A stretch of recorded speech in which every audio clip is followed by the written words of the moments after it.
Polisi menangkap 7 kawanan debt kolektor yang menjadi tersangka kasus pembunuhan Gede Budiarsana di Denpasar beberapa waktu lalu.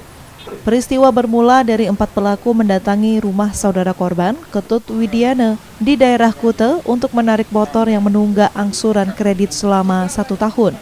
Mereka kemudian menyelesaikan permasalahan di kantor para tersangka. Bukannya berdamai, kedua pihak justru saling adu mulut dan sempat terjadi pertikaian yang berujung pengeroyokan oleh para tersangka. Korban bersama saudaranya sempat kabur menyelamatkan diri, namun naas, korban tewas di tempat dengan luka sabetan senjata tajam di bagian kepala dan tubuh korban. Sedangkan saudaranya Widiana sempat terkena sabetan senjata tajam namun berhasil melarikan diri. Dari tangan tersangka, petugas berhasil menyita sejumlah senjata tajam dan batu yang digunakan untuk menghabisi nyawa korban. Nah, tadi ya ada pembicaraan, kemudian waktu itu mungkin ada kesalahpahaman karena korban mengeluarkan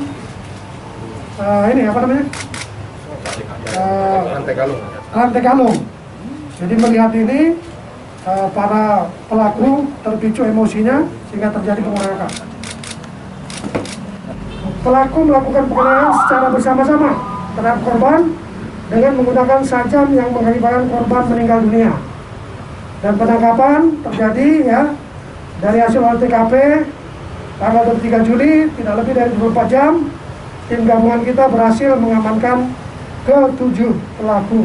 Ya, untuk kemudian dari hasil pengembangan kita berhasil mengamankan 7 orang tersangka. Yang pertama inisial WS, warga Bali, ya, perannya dia melakukan penebasan terhadap korban GB yang meninggal dunia. Jadi kita jadikan sebagai tersangka utama.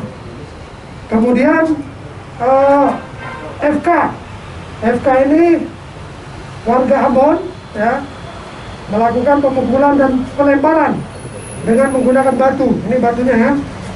Jadi dia pukul korban dan dilempar pakai batu terhadap korban mengenai punggung. Kemudian tersangka ketiga BB, sama Ambon, dia mengeluarkan pedang dari ruang kantor. Ini pedangnya,